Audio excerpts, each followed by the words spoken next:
اپنے رحم و کرم سے اس امانت میں اضافہ کرتا جاتا ہے اور اس اضافے کے ساتھ ہمیں واپس کرتا ہے۔ جیسا کہ امام زین العابدین علیہ السلام جب بھی صدقہ دیتے تو صدقے کو چوم کر دیتے۔ لوگوں نے صدقے کو بوسہ دینے کا سبب پوچھا تو آپ نے فرمایا، صدقہ سائل سے پہلے خداوند کریم کی بارگاہ میں پہنچ جاتا ہے، اس لیے صدقے کو احتراماً چوم کر دینا چاہیے۔ اسی طرح امام علی علیہ السلام صدقہ دینے کے بعد اپنے داہنے ہاتھ کو چومتے تھے، اور آپ نے ہاتھ چومنے کا سبب بتاتے ہوئے فرمایا کہ کیونکہ اسی ہاتھ سے صدقہ دیا ہے اور یہ ہاتھ خداوند کریم کی بارگاہ میں پہنچ کر واپس آیا ہے، اس لیے ہاتھوں کو بوسہ دینا ضروری ہے۔ صدقہ سیدھے معبود کے ہاتھ میں جاتا ہے، اس لیے صدقے کو احترام سے دینا چاہیے، اور اس کے علاوہ جب ہم اپنا مال دے کر بھی کھوتے نہیں ہیں بلکہ یہ امانت کے طور پر خداوند کریم کے یہاں باقی رہتا ہے اور بڑھ کر ہی واپس ملنے والا ہے، تو ہمیں صدقہ لینے والے پر اپنا احسان جتانے کی حماقت کبھی نہیں کرنی چاہیے۔ اس کی سب سے پہلی وجہ یہ ہے کہ فقراء کو خدا کی طرف سے ان پیسوں پر حق حاصل ہے، اس امداد پر حق حاصل ہے جو ہم انہیں دیتے ہیں، تو حقدار کو حق دے کر احسان جتانا بے انصافی ہے۔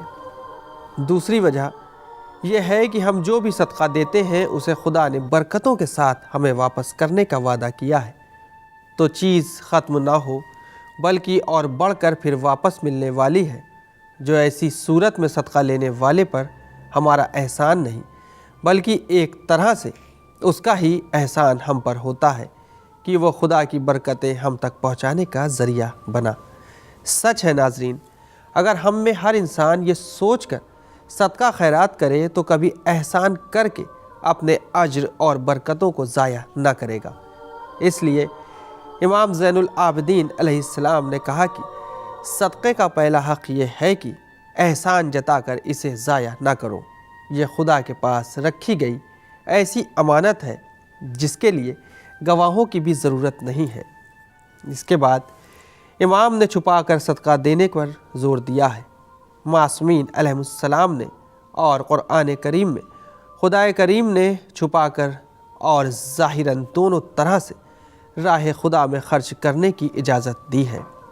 جیسا کہ قرآن مجید میں ارشاد ہو رہا ہے، اگر تم علی الاعلان صدقہ دو گے تو بھی ٹھیک ہے، اور اگر اسے چھپا کر ناداروں کو دو گے تو یہ تمہارے لیے زیادہ بہتر ہے، اس سے تمہارے بہت سے گناہ بخش دیے جائیں گے، اور جو کچھ تم انجام دیتے ہو خدا اس سے خوب باخبر ہے۔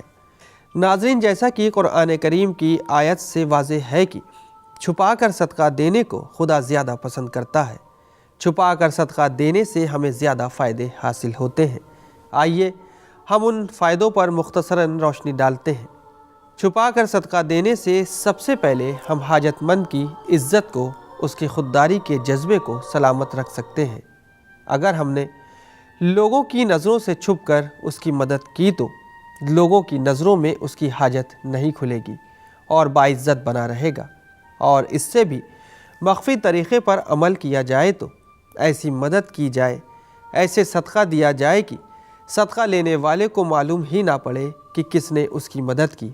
اس طریقے سے وہ اس شرمندگی کے بوجھ سے بھی بچ جائے گا جو اسے صدقہ دینے والے کا سامنا کرنے پر ہوتی ہے، اور یہی طریقہ ہمارے تمام ائمہ طاہرین علیہ السلام نے اپنایا ہے کہ رات کے اندھیروں میں فقراء تک ان کا حق پہنچا دیتے تھے۔ کاندھوں پر اناج، روٹیاں لاد لاد کر فقراء کے سرہانے خاموشی کے ساتھ رکھ آتے تھے اور اسے خبر بھی نہیں ہوتی۔ ایسا عمل خلوص سے بھرا ہوتا ہے جس میں صرف خدا کی خوشنودی چھپی ہوتی ہے۔ ایسے عمل کی نیت ریاکاری چھو بھی نہیں پاتی، جبکہ ظاہراً صدقہ دینے میں ریاکاری، دکھاوا ہو جانے کا خدشہ لگا رہتا ہے۔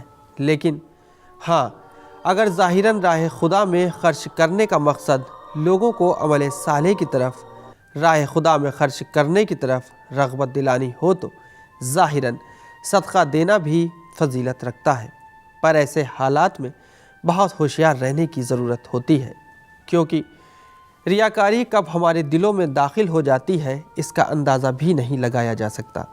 ناظرین، اس کے بعد آگے چوتھے امام علیہ السلام نے ہمیں یہ بھی بتایا ہے کہ احسان نہ جتانا، اگر تم ایسا کرو گے تو اللہ تم سے برکتیں دور کر دے گا اور نتیجتاً تم اسی کی طرح ہو جاؤ گے، اسی فقیری میں مبتلا ہو جاؤ گے جس پر تم نے احسان جتایا تھا۔ ناظرین، اب آئیے صدقے کے بے پناہ فوائد پر مختصراً روشنی ڈالتے ہیں۔ صدقہ دینے سے سب سے پہلا فائدہ ہمارے مال کو ہوتا ہے۔ صدقہ، خمس، زکوٰۃ، یہ سب وہ کام ہے جس کے ذریعے سے پیسہ، مال و دولت ایک جگہ ایک شخص کے پاس جمع نہیں رہ پاتے، بلکہ پیسہ سبھی کے پاس پہنچ کر سبھی کو فائدہ دیتا ہے۔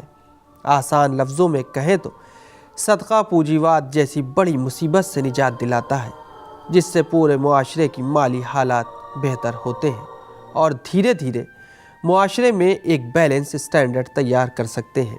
آئیے اس کے بعد ائمہ طاہرین علیہ السلام کے بے نظیر اقوال پر روشنی ڈالتے ہیں۔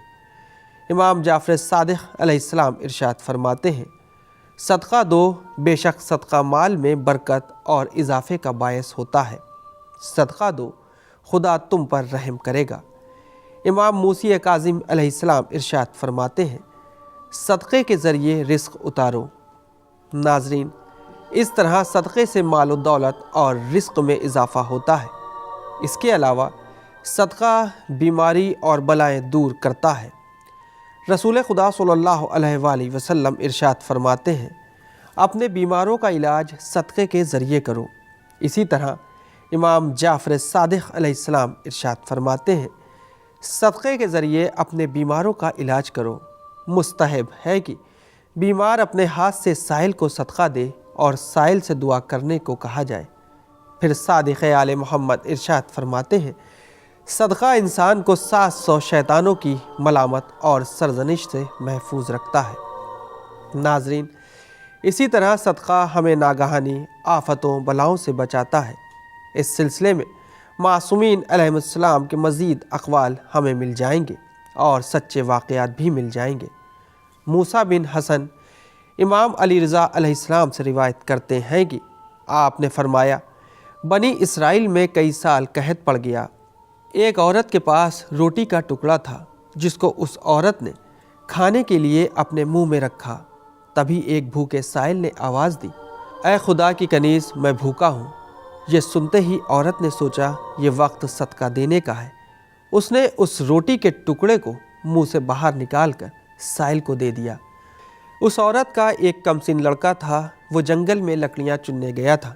تبھی ایک بھیڑیے نے اس لڑکے پر حملہ کر دیا۔ شور بلند ہوا، ماں جنگل کی طرف بھاگی۔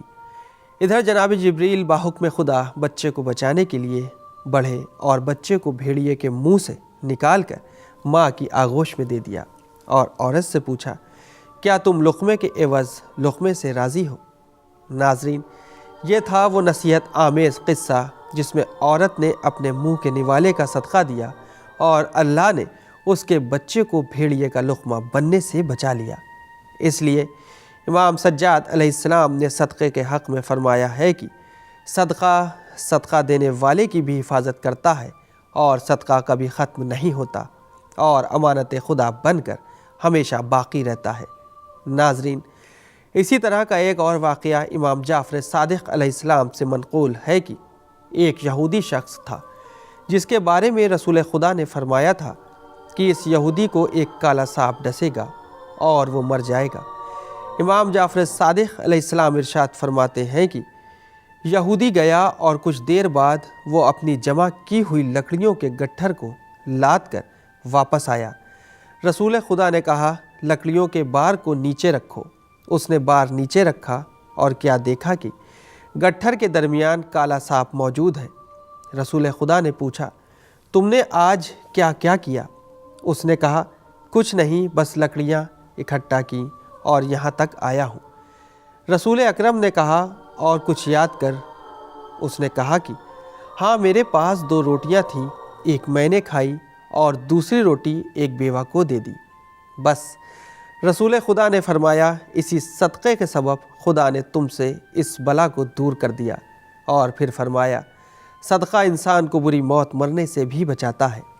ناظرین، ہم نے ابھی آپ کے سامنے صدقے کے بے پناہ فائدوں پر مختصراً روشنی ڈالی۔ ناظرین، یقیناً صدقہ بہترین کار خیر ہے، لیکن دیگر تمام عبادت کی طرح صدقہ دینے کا ایک سلیقہ ہے اور اسی میں اس کا حق پوشیدہ ہے۔ یعنی جب ہم صدقہ دیں تو اس کے حق کے ساتھ صدقہ دیں، اور وہ یہ ہے کہ صدقہ دے کر سائل پر احسان نہ جتائیں۔ کوشش کریں صدقہ چھپا کر دیں، ایسے کہ دائیں ہاتھ سے دیں تو بائیں ہاتھ کو خبر تک نہ ہو، اور اللہ سے اجر کی امید رکھیں۔ دکھاوا، ریاکاری سے اپنے صدقے کو برباد ہونے سے بچائیں۔ اگر ہم نے صدقہ دیا اور کسی سے بھی اپنے عمل کی یا اپنے دیے ہوئے صدقے کی بڑائی کر دی تو مال اور اجر دونوں ضائع ہو جائے گا۔ ناظرین، ہمیں یقین ہے کہ اب انشاءاللہ ہم اور بھی بہتر طریقے سے صدقہ دے کر صدقے کے حق کو ادا کریں گے۔ ناظرین، اسی کے ساتھ ہمارے پروگرام کا وقت ختم ہوتا ہے۔